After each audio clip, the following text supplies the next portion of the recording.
Right. Hello and welcome to another forum of our monthly Mirus overview. This is our Base Care Tariff funding webinar, and we'll be providing overlay in detail over the next 60 minutes for the actual outcome of Base Care Tariffs.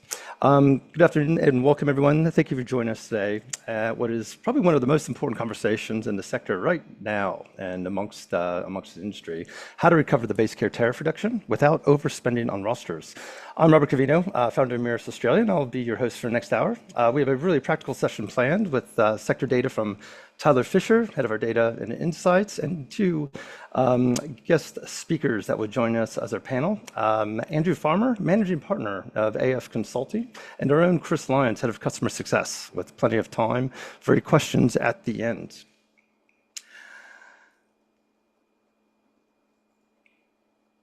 Before we get into the content, I'd like to acknowledge the traditional custodians of the country throughout Australia and their continuing connection to land, sea, and community. This artwork on screen is by the Warrinya, which means come together in love, painted by the Murawara artist Daisy Hill.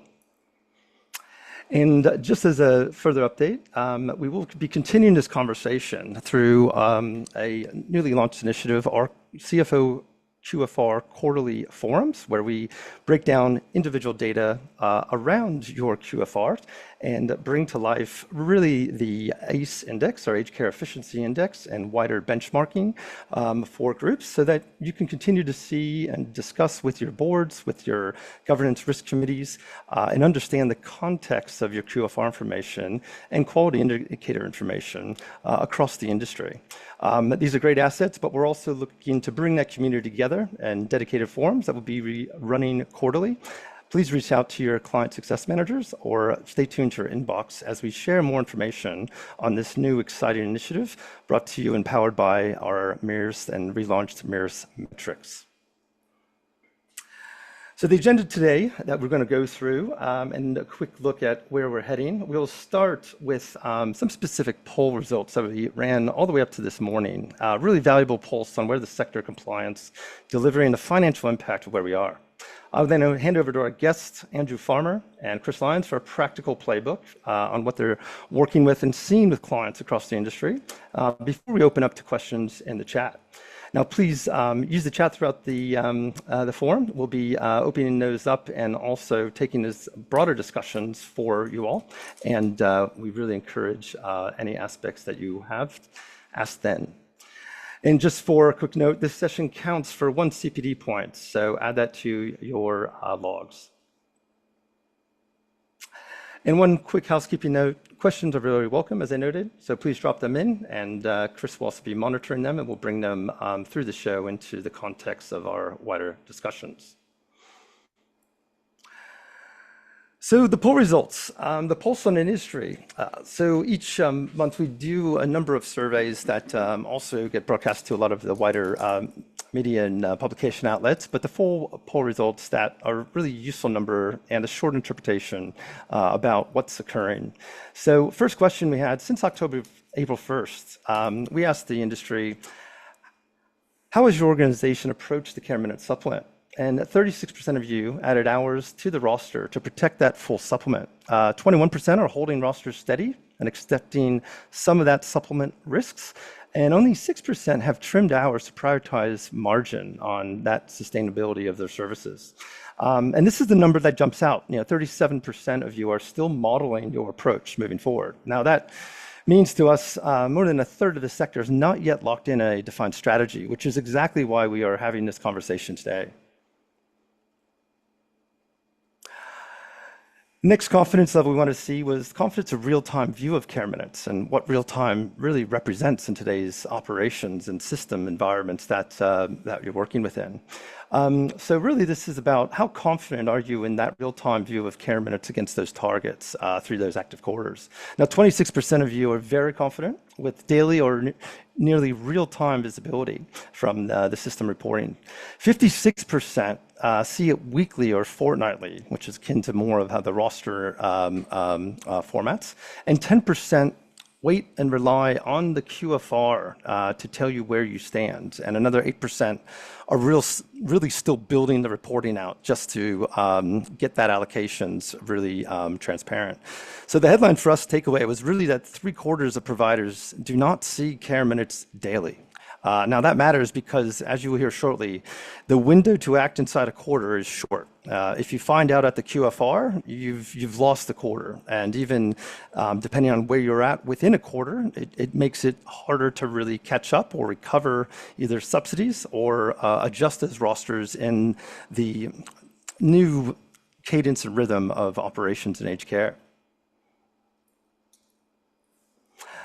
The third question: what impact do you expect the base care tariff reduction and the new supplement to have on your 2026 margin as operators?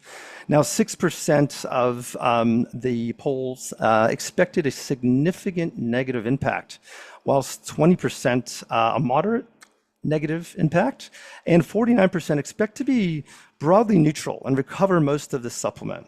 Now, 25% encouragingly think they could come out neutral to slightly positive if they execute their workforce strategies well. So 3/4 of the sector is cautiously optimistic, but the deciding word here is execute. And that is really what today is all about, how to execute these strategies within your organization. And the last of the poll surveys that we had, in your experience, which gap is harder to close consistently?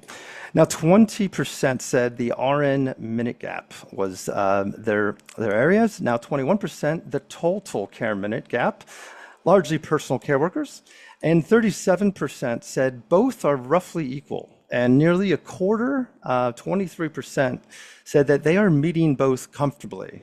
So roughly 77% of the sector is still actively managing one or both gaps in these regular processes.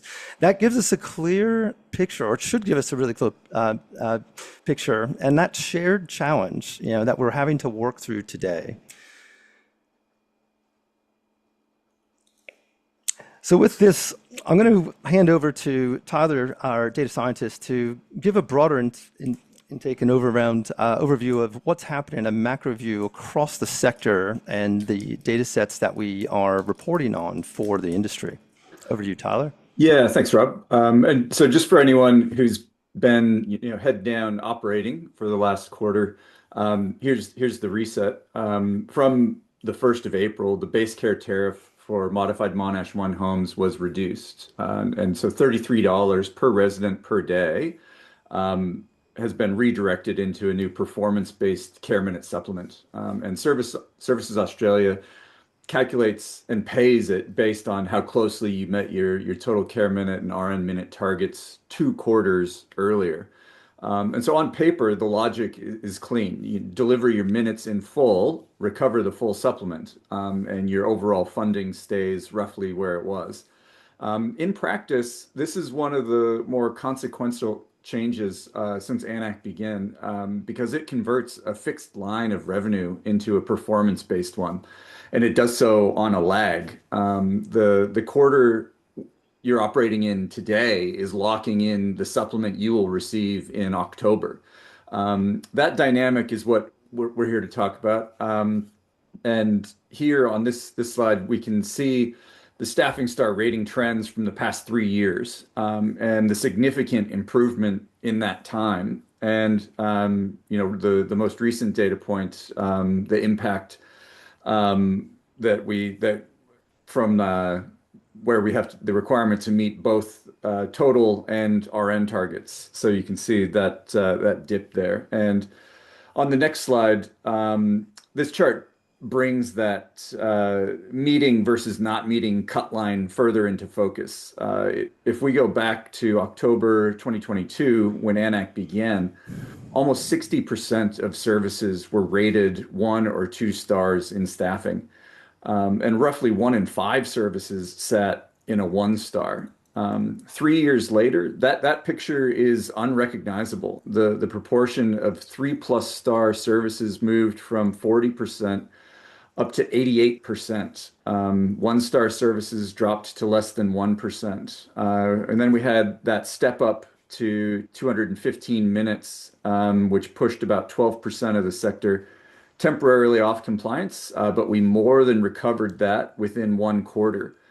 Then last October, the requirement shifted to meet both the total and RN targets in order to get 3 or more stars. And that had an even bigger impact. It sent about 15% of the sector down to a 1 or 2 star. But still, that overall trajectory is frankly remarkable. The sector is doing work.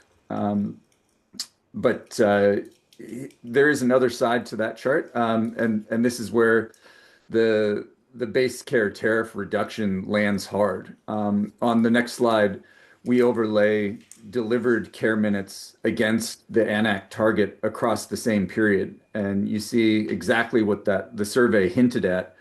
Through 2023 and into the first half of 2024, delivery tracked the target reasonably closely. Then the target moved to 215, and the gap reopened. But the sector caught up over the next few quarters, but it did not stop catching up. In the current financial year, we are seeing a sustained excess in delivered care minutes. The number of care minutes delivered per resident per day peaked in November last year at 238.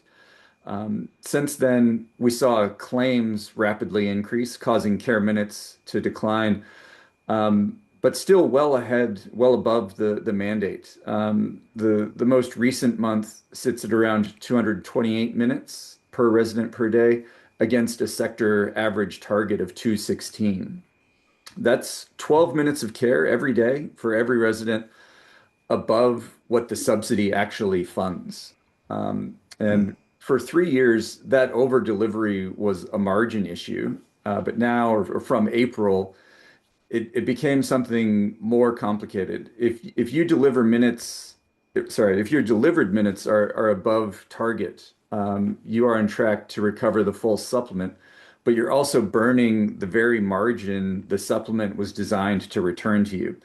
The math gets uncomfortable quickly. Adding hours to protect the supplement that already is protected is the most expensive way to go about it. And on the other side, under delivering on the target you set yourself 2 quarters ago, when your case mix looked different, is the way supplement leaks away. And so both failure modes are present in the data right now. And on the next slide, I'll show you that spike in claiming. So that reduction of delivered care minutes really was not caused by trimming rostered hours. It's pushing the case mix up, and along with steadily rising occupancy, demand has increased. In the past 6 months, we've seen almost 2 minutes added to the industry case mix. And going back a bit further again to when AN-AAC began, occupancy has increased 8%, which is enormous. So that increasing headcount has a huge impact on any roster's ability to meet a target. So we'll just move to my final slide now, and we'll look at the impact of not meeting and the impact of over delivery. So from October to December last year, over 2,400 homes were rated based on their delivered care time compared to their targets. 1,600 met their care minute responsibility, while 849 did not. 502 of those that failed to meet their responsibility are in modified Monash 1, which means they are currently receiving a care minute supplement that does not fully recover the reduced base care tariff. Across this group, the average care minute performance for total time was 98.9%, and the average is actually meeting the RN target. It's 101.3% of the RN target. And so that equates to an average care minute supplement of $30.45. So the unrecovered portion of the base care tariff is about $3. So meaning each home on average for the whole quarter misses out on roughly 24K. You compare that to going over your target. Again, in the current quarter, the industry is spending $130 million in excess of a minimally compliant roster. And so that sort of puts into perspective the relationship between, coming close to your target and not meeting it versus when you start creeping ahead of that target. The question then is pretty straightforward, but the answer is not. And so where exactly is your efficient frontier? How many minutes of care above target are you willing to deliver when you know that any minute above target costs you margin without earning you any more supplement? And how confident are you that on any given day that you actually know where you sit? And so that's the cue to bring our panelist in. So Andrew, a former colleague who has recent experience in provider land, and our very own Chris Lyons, both of them are operating directly inside this question, and both have generously agreed to share what is and what isn't working. But before I hand over, just one practical note from us. The single most consistent piece of feedback we hear from providers we work with, and you can see it in the poll responses today, is that the gap between operational decisions and funding outcomes is a visibility gap, not a willingness gap. The data exists, but it's just rarely in one place and almost never in real time. And this is the problem Care Minute Manager was built to solve. It brings your AN-AAC claim profile, your delivered care minutes, your rostered hours, your supplement performance into a single view. It's updated daily and modeled forward. It tells you not just where you sit against your targets today, but where your supplement entitlement is currently tracking toward.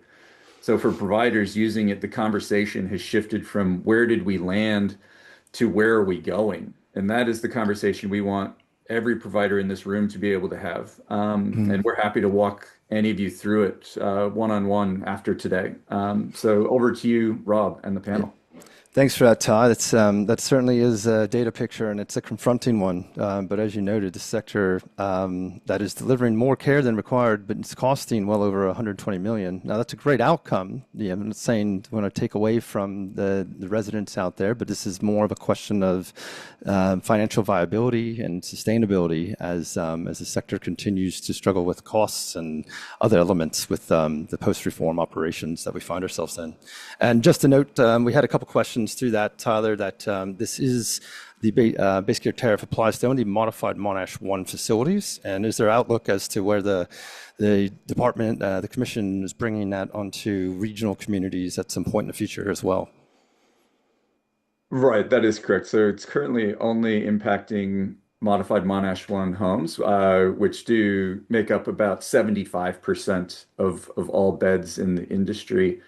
And there hasn't been any commentary or indication that that's going to imminently be rolled out to regional homes. But I think history would tell us that the success that we've seen in modified Monash 1 areas, meaning getting those homes up to compliance, if we want to see similar levels of compliance in other areas, then this will make that happen. So we will eventually see this type of performance-based funding extended out to all homes.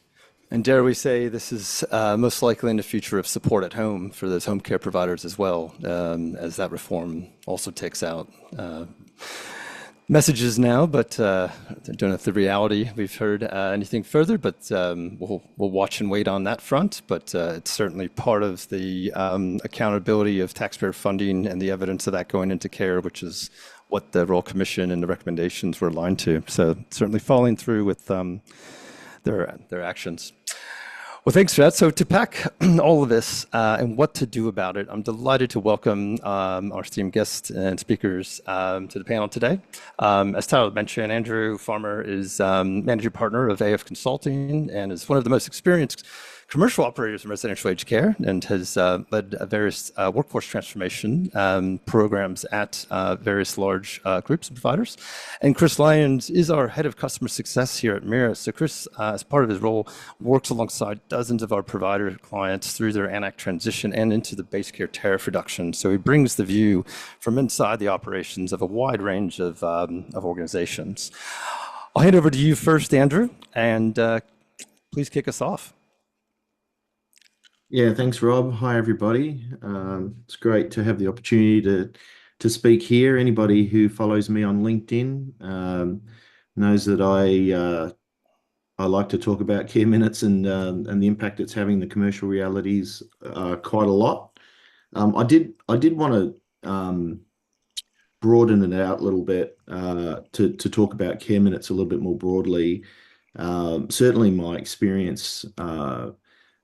Working, I started working in the sector more than 10 years ago and working with Mirus, worked with hundreds of organizations, but having the chance to work inside a large organization for most of the last year really gave me some really interesting insight into how things are working in context. So first, shout out to everyone who's doing it out there every day, because you're definitely operating within a hurricane, and I appreciate that. But I guess wanted to start to go a little bit back and just quickly talk about the origin of care minutes, and we all know why we're here. We're here because of the Royal Commission. We're here because of AN-AAC and care minutes. But one of the most important things about that compliance requirement being introduced into the sector a few years ago was there was 165 minutes being delivered by the sector at the time, and now there's 215 minutes or thereabouts. So there was a real 30% increase in our rosters. So we do have 30% more people on the floor, therefore there is capacity in there that wasn't there before.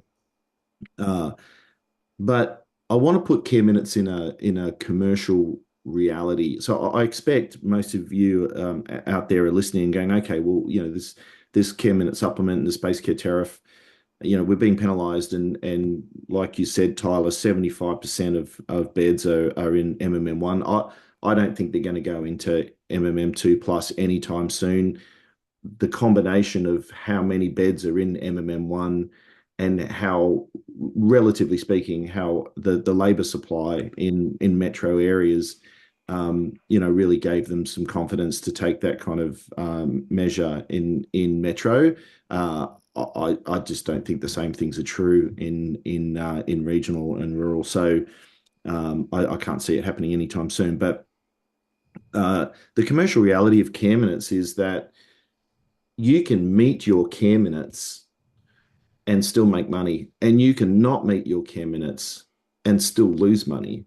So care minutes is just one of 1,000 compliance requirements that operators have.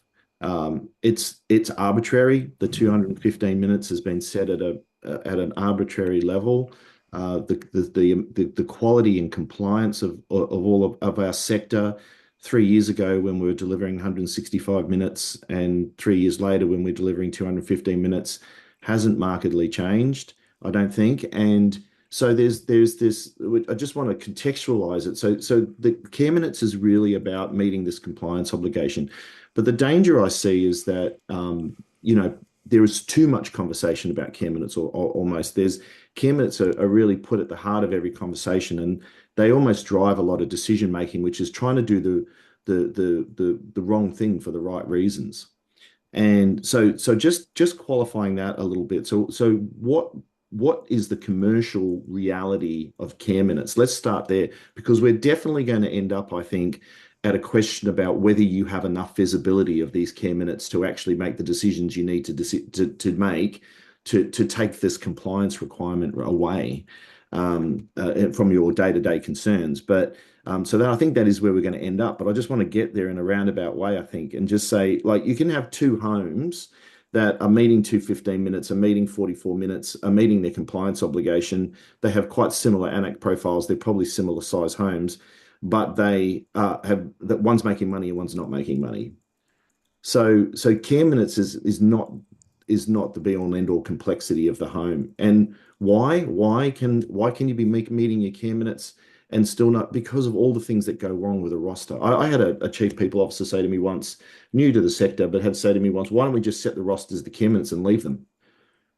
If it was only that simple. What changes? What changes? The roster designs are different, the shift times are different, the overlaps are different, the agency use is different, the amount of indirect care we have is different, the care minute allocations we have for hybrid roles are all different, occupancy changes. We could have an unstable workforce and have recruitment coming in and out. We've got cultural festivals, outbreaks. We've got room renovations, keeping beds offline. We've got storms, disasters. Anybody think of any other? I could probably think of 20 if I tried hard enough. So if you can think of any I've missed, stick them in the chat. But the roster in a home is a moving live beast. And not only that, but it is the largest cost in the home. So it is, for financially, commercially, it's the most important thing. But also it is driving so many other outcomes in the home. It is driving workforce stability. It is driving quality. It is driving, culture. It is driving how happy staff is, driving fatigue. It's driving the roster is so central. So the corollary to that is, if you mess around with the roster all the time, if you're chasing care minutes and moving your roster up and then moving it down, if you're setting your AN-AAC assumptions and impacting your roster and you're trying to move it around, and that's what it's very disruptive. So what have I learned? What have I learned? First of all, I want to just make a general point about size, right? So size matters. Let's be honest. The bigger homes, from this perspective, do it a little bit easier. If you go under, so if you're looking at a 60-bed home, you might be looking at a 221 RN. So you've got 2 in the morning, 2 in the afternoon, one on the night shift, and that means that if an RN calls in sick or if an RN resigns, you've lost 50% on that shift. So almost immediately, but night shift, no brainer, have to replace. So that's, and once you get smaller than that, it gets even harder. So you're either running over your care minutes or you're running a really, really thin roster. So once you start getting up a bit higher, you get over 80 beds, you start getting to a 321 or even a 331, depending on your care minutes and your AN-AAC, and you start getting a little bit more robust. You've got more RNs on your roster total, and you've got more RNs on your shift. So, now you lose an RN, you lose a third of your RN. And as you get bigger, that gets easier. So we're not talking about quality here. Quality is absolute. In fact, everything we're talking about because it's trying to drive better quality. But at 60 to 80 beds, the stats are about 40% of the sector are at 60 to 80 beds. And about 40% are at 120-ish beds. I mean, the ranges are more like 40 to 70 or 80 or 100 to 160, whatever it is. But there are big chunks of a sector sitting at 80 plus or minus 20 beds and 120 plus or minus 20 beds. So we have these two, almost 80%, 40% each. So we have these two enormous cohorts that are sitting at these similar sizes. And I would say so similar at those two, different to each other, but within those cohorts, there are basically it unifies all variables. So there is not any really good, and I've seen this in a portfolio, right? I've seen it in a portfolio of 30 homes where one home and another home, very similar size, very similar location, operating very differently commercially. And there's not really any good explanation for that. And the point of that, the good news is, we used to be a lot more competitive in this sector. 5 years ago, occupancy was a lot tougher, and we felt like a competitive advantage meant something, and we needed to watch our neighbours and try to outcompete.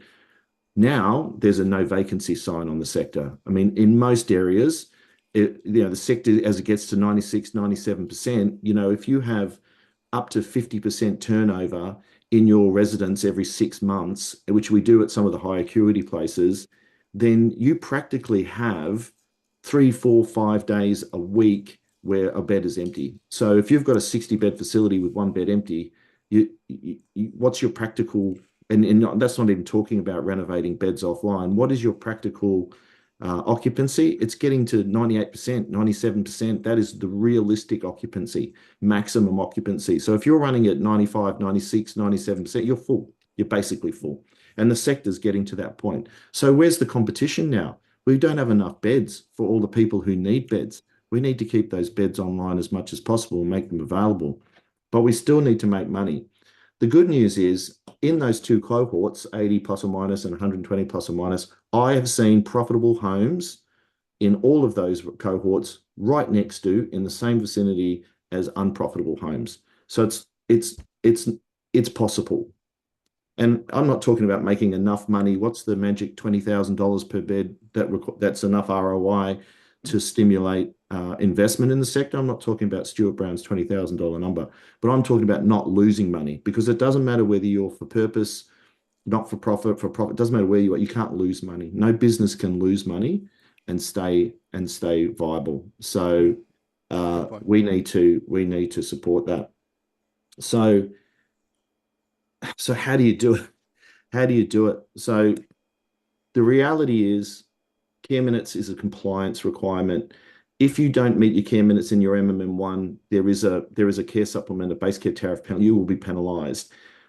Everybody I know is trying to therefore meet it, and that's where we see Tyler's numbers and the increase in the compliance. That's great. That means it's also going to have an impact on things like Stuart Brown's long-term benchmarks. And what we've seen in the last 3 years from the financial benchmarks have been largely crowded by people who weren't meeting their care minutes to varying degrees. So what is it going to look like? What's this sector going to look like when people are meeting their care minutes, as they're rapidly doing because of these incentives? Now, I also know that most people are dealing with these care supplements okay, but if you go back to if we went back to those survey results, and it says, a large number of people are moderately satisfied with their visibility of their data, I would argue then they're not. One of the things that I see all the time is people talking about, we're over our care minutes, that's bad. Being over care minutes isn't bad. Being over care minutes is good. It means you're delivering more care, and it means the commission and the department are going to be really, really happy because you're over your care minute budgets. That's great. What we mean is we're over our care labor. And that can be bad because there is only so much margin in this model, and arguably, and time will tell, maybe not enough. Really interesting, the IHACPA study on cost that just came out. Really probably the best cost information we've had since the original RUC study that created AN-AAC. And so really, really, really applaud that work being done. I think there's so much more we can learn from it. But, the fact is we don't know whether this sector is underfunded or not. But what I do know is if you've got a lot of homes in both of those cohorts that are making money and however much, and then you've got a lot of homes that are losing money, and that's 60% unprofitable. I don't know if it's a real number. If you look at the metro sites, if you look at the ones in the sort of 60 to 80 to 120, it's more like 40% or less than 40%. It's really the MMM2 plus homes and the really small homes, and there's still a lot of them that are really dragging that percentage from 40% not making money to 60% not making money. But even at 40%, we're not as sustainable. So how much more money do we need in the sector? Don't know, question mark. How much more efficient can the sector get? I would say a lot. Because if you've got these homes at the same size as yours and they're making money, then yours should be able to not lose money as well. How do you do it? All right, so I just want to leave you this. How do you do it? So number one, lock the rosters. Work with your facility managers, work with your homes. This is how I did it. Work with your facility managers, get the most efficient roster you can find. What is the most efficient roster you can build? Get that roster and put it in place. And then lock it down and let it be a net producer. This is the net producer of care minutes. Let it be a net producer of care minutes, and then track that as accurately as you can. That's what these guys are going to talk to you about a little bit more coming after this. How do you track what you're producing accurately and as real time as possible? Because a quarter is not actually, when you've got the current fortnight the next fortnight published, and the next fortnight being worked on in terms of the roster, you're working 6 weeks in advance in a 12-week window. So the reality of it is that you are not able to react as quickly as you think, and you don't want to be doing it with overtime and agency anyway. So lock your rosters, become a net producer of care minutes over a long period of time, and track it as accurately and as close to real time as you can. Then bring everything else in line, bring recruitment in line, bring AN-AAC in line, bring everything else in line, and give the home the stability and the workforce the stability and your facility manager the stability of a roster that they believe will deliver quality. And that's the way I've seen it done. And that's what delivers stability, long-term efficiency, and it all comes down to locking down that roster. Do not move it. Bring everything else in line with it and put the systems and reporting in place to track it properly. Then move on to other things like maximizing your accommodation and trying to control your everyday living costs. So this is the new model that care minutes is compliance, but the old thinking was let's worry about compliance, let's hit our 215 minutes, and that somehow will just solve our commercial. It doesn't, because you can do all of those things and still not make money. Look at care minutes as an operating discipline. Look at it as something that you have to meet, but look at your roster as the thing that is central to your commercials, central to your quality, central to your home. Get that workforce design for your target, manage it actively, measure it carefully, and learn from other homes that are doing it better than you are. And if you're the home that's doing it better, and somebody comes to you and says, how are you doing it better than I am? Share. Be open. There shouldn't be that kind of competition in the sector anymore. And Andrew, just on that too, I mean, I think there's some questions about the practicalities of that with occupancy moving around. How do you do all of that with a lockdown roster? Yeah, well, the lockdown's the master, right? So it's a really good question. So lockdown means don't change the roster because of care minutes. That's the difference. Definitely, you need flex in the roster. If the occupancy goes down, you need to be able to flex the roster. It's a really good point. A lot of people look at AN-AAC dollars per bed. The reality is it's bed days, it's volume, it's how much revenue you make. AN-AAC, the business these days is about 6 things: AN-AAC revenue, care labor costs, everyday living revenue, everyday living costs, admin costs, and accommodation revenue. That's it, 6 things.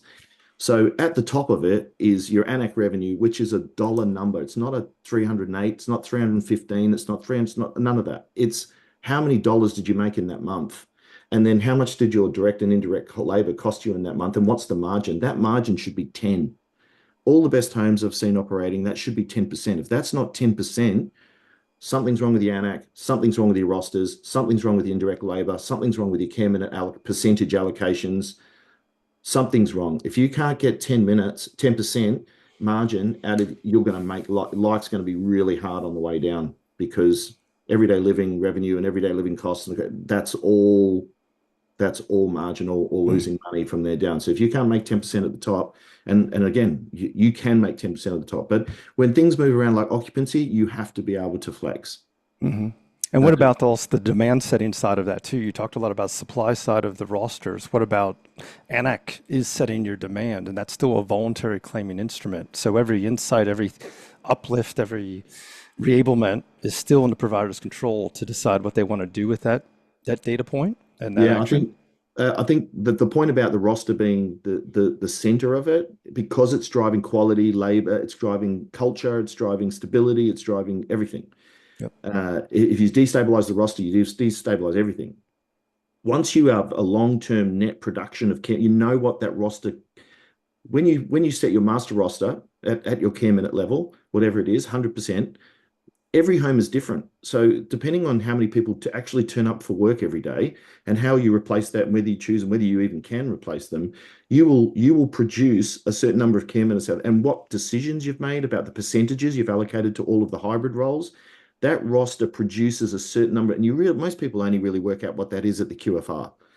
And there is so many variables and there's so much subjectivity that's got nothing to do with operating on the floor. It's all got to do with arbitrary calculations. But that roster, if it is a good, strong, efficient, quality roster that the FMs and the staff in that home believe in, and then you do all your calculations and it produces care minutes, that amount of care minutes that it produces whether it's 100% of the roster or 90% of the roster. If you have to move the roster up, bring the roster up slowly over time because you know you only run at 95%, 90% efficiency, you can only deliver 90% of the minutes in that roster in any given month, then you need your roster to be set, master roster to be set at 105%.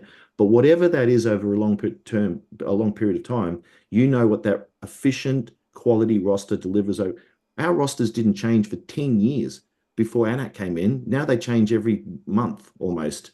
And we didn't change them for 10 years. Why? Because our roster was about maintaining stability over a long period of time. And then we moved ACFI up and down to make margin. Now that they're linked together, everybody's moving them around all the time. We've never done that in this sector for 10 years.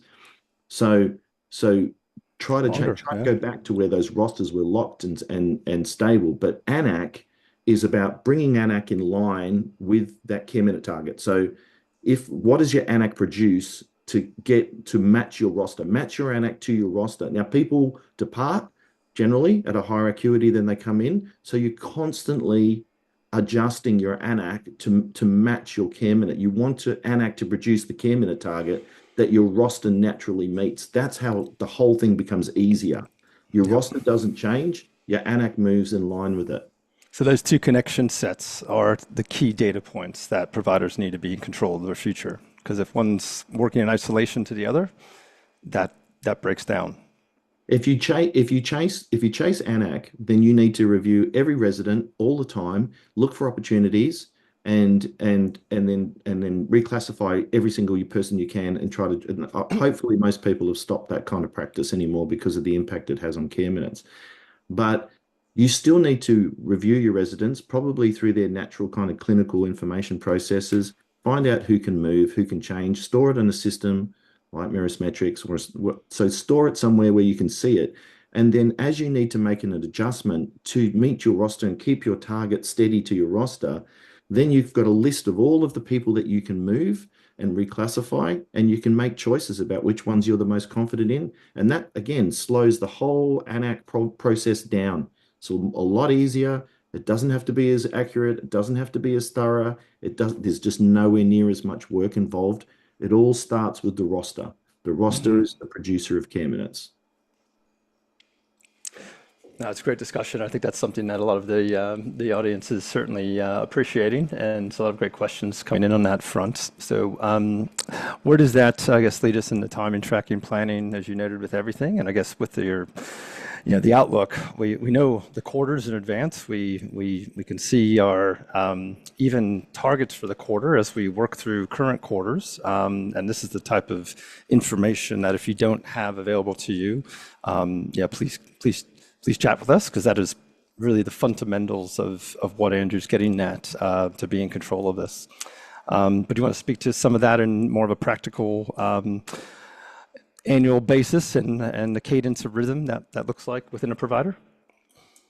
Yeah, thanks, Rob. I can jump into this one. So what we're talking through here is really that a couple of those points that Andrew was going through, and timing, tracking, and planning is everything. I'm going to move through this slide here just to show how far we are from where we're delivering today to where we see that care minute supplement come through, and even going back further to see where the residents in the facility were at a certain point and how that impacts our care minute supplement. So looking today, everyone here, we're just about at the end of May, and we're all delivering up to our care minute target, whether that's 215, 230, 200. We're currently sitting in May right now.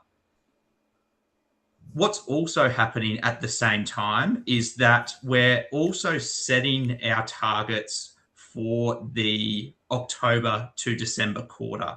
So whatever the resident case mix and the residents in our facilities today and over the last few months, we're setting that, for the July to September quarter. So whatever's happening now, we're delivering our rosters, and then also the residents in our facility are delivering our next quarter target. And then some of that time is also then going across to October to December. So there's quite a few things happening in parallel here. What that looks like, just to spell out one quarter down the bottom, the full cycle is December to February, the residents in the facility calculate our care minute target for April to June. That April to June delivery is then submitted in our QFR in August. That August QFR submission determines our October to December supplement rate. And like you can see here, residents in the facility in December last year, depending on where they sit, is going to impact how our supplement is treated in the October to December quarter. So there is quite a significant gap between where we start to where we finish. And I think that really brings back to Andrew's point around that stable roster. Throughout this period, we might, without that stable roster and without the stable AN-AAC process, we may have significant jumps up and down, up and down. And then by the time we get to that October to December quarter, when our supplement is active, our roster might have changed significantly from where it was previously. And that supplement may be way out of line with where we need it to be in that future period. If you just wanted to jump onto the next slide, Rob, and we can keep going through this process.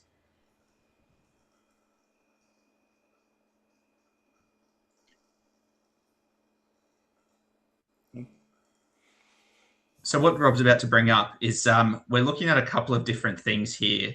So again, looking at this same process, and again, as Rob and Andrew were talking about before, that roster being stable, but the AN-AAC care minutes and the AN-AAC care minute targets of the residents and for the facility fluctuating around from quarter to quarter. And this is a real live example. So right now we're delivering, say, at that 215 minute and 44 RN minute target. We've got those rosters locked in for the quarter. If we want to maintain that roster, if we want to maintain our care minute supplement, we need to deliver to that target. That target delivery then may change overnight. So in this example, and as we were saying, in most cases, residents depart the facility at a higher acuity and come in at a lower acuity, meaning there's a big variance gap between where your funding was yesterday before that departure and where that funding is post that new admission. Not acting on those gaps in this example, we'll see our care minutes of our residents drop and then also impacting our next quarter target. So again, a lot of things happening in parallel throughout the current quarter we're in, and a lot of areas providers need to be aware of when monitoring this on a day-to-day basis. So that lower case mix and that lower next quarter target is detrimental. Our roster can't change overnight. We're given our care minute target around 10 to 15 days before the quarter starts. That means you've got a maximum of 2 weeks to adjust any roster, which is just a significant headache, especially if we're going down. On the other hand, even if we're going up, this can happen in both ways, where our AN-AAC may increase significantly throughout that March, April, May period, causing an increase to our roster next quarter. And both of those scenarios, we're in a state of uncertainty, especially if we're doing really well at delivering 215 today. We may be perfect this quarter, but next quarter, that can all change through this resident admission and departure process. So looking at just a small change in our care minute target, we would see a drop of our care minute target from one quarter to the next, from 215 to 211. Something to note is that due to the smaller RN target as well, we don't ever see as significant of a change. It's a much smaller variable which changes. It's the total time and the PCW time where a lot of time can be reduced from quarter to quarter. In this example, across a 90-bed facility, that's an additional 550 care hours we would be delivering over where we're currently sitting today. So that's quite a significant change, and that's if we don't change the roster at all, and if we didn't implement those steps to balance out that care minute target through our AN-AAC processes on quarter to quarter. It's also 68 RN hours. And that's, as I was saying before, we're only given these targets around 10 to 15 days before the quarter starts. It's very hard and very strenuous to continue to adjust our roster in that period of time without to make that sustainable ongoing.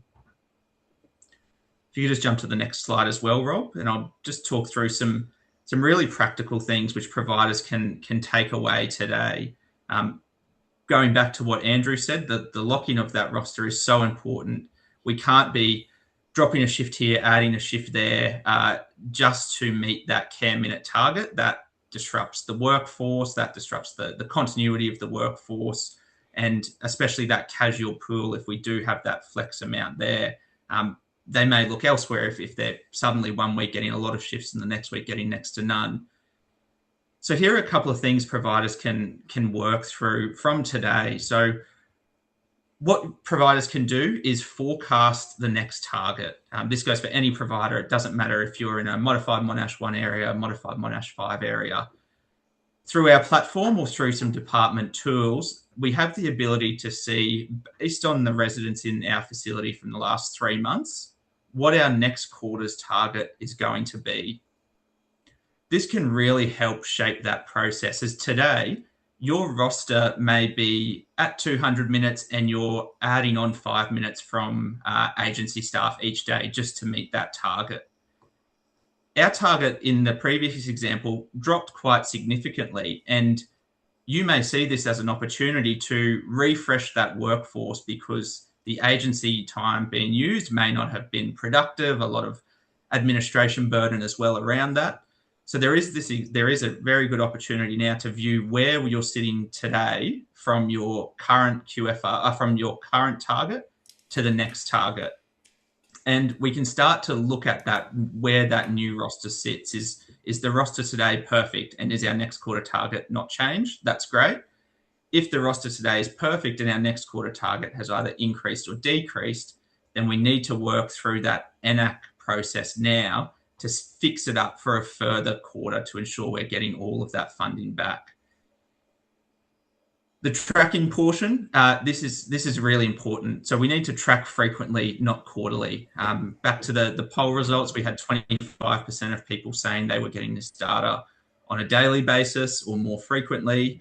And I believe it was around 40% who were saying that there's at least once or twice weekly. We know there's a lot of issues with payroll and timesheet providers not being able to get this data to you as quickly as you'd like.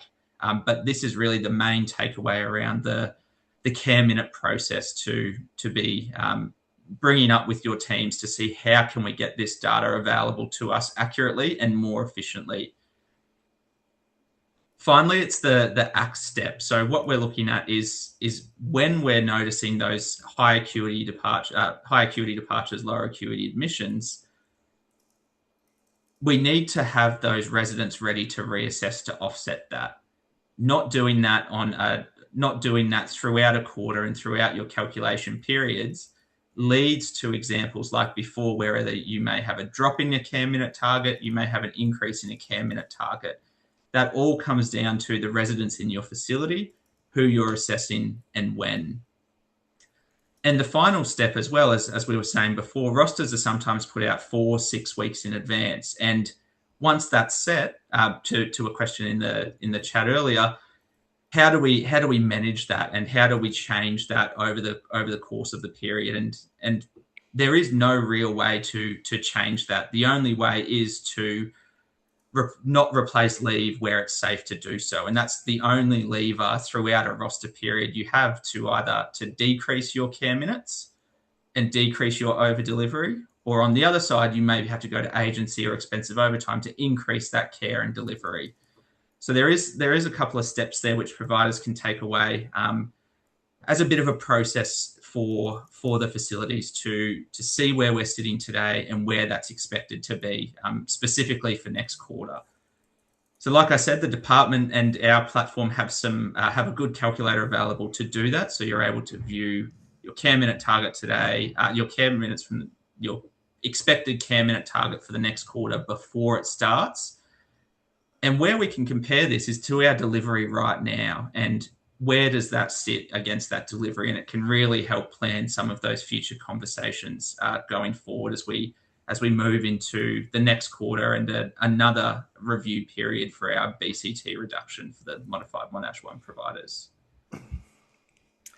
Thanks for that, Chris. And thank you, Andrew. That was a really practical overview, and I know a lot of the viewers out there will have a lot of consideration to bring back into their business, but certainly the practicality of plan, tracked, act is a cadence that really is required with this new funding, really hedged funding mechanism. And I think being in industry now for just about 20 years, seeing a number of the funding tools come and go, this funding tool is a very different approach to how we've traditionally managed our funding and our rosters, now required and tied as one. But also with this data, this is also the data that the regulator is using to see operational risks and how they target with data-led triangulation to then explore further requests on services about where those overarching data points across the industry would lead them to have a reach out and ask for very specific nuances about rosters or what's happening at periods of time. But this is a very practical plan to work through that. As many of you know, we exist to support the sector with their complexity in operational management, and we are data-led, and so we work across 21 different payroll vendors, 16 time and attendance vendors, and we were the first organization to be web services connected to Medicare 15 years ago. So certainly all these aspects is really information and insight challenges that our providers, our clients have with the various ecosystem of technologies and the silos that present. So certainly we understand the pain points that that create a lot of the problems around that. We have some great questions that have come through the discussion. Thank you for those. I'm going to pick a couple practical ones and also open it back up to our panel for those that we have. But Andrew, I may suggest one of the additional points you wanted to raise for the reasons the care minutes have become an administrative burden. Do you want to elaborate a little bit on that for the audience?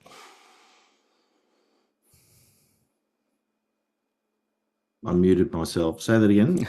The one additional point you had about the reason the care minutes has become such an administrative burden. Did you want to elaborate a little bit on that? Because we had some questions about what you're saying about the 10% margin in regards to the AN-AAC and the roster, and how that ties into the burden and some of the strategies Chris just talked about for really mitigating that.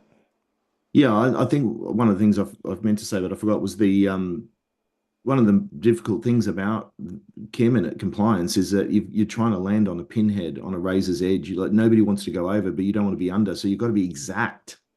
And I can't really think of another compliance requirement that we have where that's the case. You either want to be over it or you want to be under it, but not exactly on it. And that's one of the things I think is driving the amount of conversation that goes on about care minutes and the amount of administration, and it just drives so much energy. It wastes so much energy and drives so much effort, and that's why looking for ways to track it and measure it. And I've just most of the reporting I've seen, I mean, the nature of time and attendance sort of reporting is not great anyway. I mean, the payroll has to be accurate every fortnight because you're paying people, and there's a science to that. There's a everybody's kind of got their head around that to some extent, to the most extent. But outside of that 2 weekly process where you really make sure everything's tidied up as much as possible, and you go through, award interpretation, all that sort of thing, in between that 2 weeks, the amount of manual processes and data processes, your agency processes might be manual, might sit outside your roster, and people working shifts and not clocking on in the wrong time, and the accuracy of and the bigger your workforce, the larger number of homes, the worse it is. But so many times we're looking at care minute information on a daily basis, and it's not accurate. And that, therefore, the warning is reacting to that. I've spoken to a number of people because QFR data has just gone in. I've spoken to a number of people in the last week or so who significantly overshot their care minutes because they forgot to include overtime, or some piece of the data was missing. And so they've done the other thing they didn't want to do, which is significantly overshoot. The other thing is about care minute percentage allocations. We've been saying this, you've been saying this in Mirus for a long time, and I'm sure a lot of organizations still don't do this. Do you have an actual policy document, a care minute policy that clearly states from anyone outside or for anyone inside, not in the spreadsheet you use to build your QFR, not your QFR assumptions, a policy that says this is how we've interpreted our care minute allocations, percentage allocations, by role, by home in some cases, and this is how we justify it, and then somehow get, so Mirus do this, but somehow get that benchmarked. Make sure you are maximizing and optimizing the percentages of care minutes you are getting from each of your roles, particularly your FMs, particularly your clinical managers and quality managers, but also even your lifestyle, if you're starting to redefine what those roles look like, and some of those other indirect minutes. So because they drive a lot of care minute compliance, and a lot of the inaccuracy between what you're measuring from the time and attendance from your roster on a weekly, fortnightly basis, and what you are actually submitting into your QFR at the end of the quarter. Yeah, that's a good point, because for one of your organizations that met 28 FTEs of RNs were actually reallocated into direct care time that previously weren't. So that is a very good point on that front. Thank you for that, Andrew. Well, just to wrap up, as the team said, there are data solutions out there that can build on your existing assets. We're happy to talk through that in more detail and really help with the plan, track and act approach that we were noting. And our next webinar coming up, we are going to take a deep dive on some of the other revenue areas, health, accommodation, pricing review, and really what to expect from the market in FY27. And so joining us on that, we'll also be bringing in some wider data sets to really overlay some of the principles that providers are using with their accommodation price setting and those strategies to really unlock further capital value across your portfolios. We love your feedback. We love hearing from you. As I note, we exist because all of you in this sector, and we are aged care only and first. And certainly with that, we really want to continue to hear and understand more of the challenges that you have within your operations and how we can continue to bring more insights, discussion, and further points of view. But please provide a quick pop-up form that's going to hit you at the end of this forum about rating the session so we can continue our improvement plan around this content and the recommendation to others, as well as what are some of the other future emerging areas that you would like to see. So a lot happening across the industry. It is a new world. We have a new regulator. We have got a new commissioner for complaints. There's a lot of things that are different, and we have a lot of groundwork to continue to make for our operations. And please don't hesitate to reach out. We are always available and love the interaction. And please call on us if there's further questions or operational items that you want to discuss within your organizations and with your broader teams. We're happy to continue those discussions one-on-one with all of you. Thank you again. Have a wonderful day, and thank you for assisting us in our mission of making aged care better.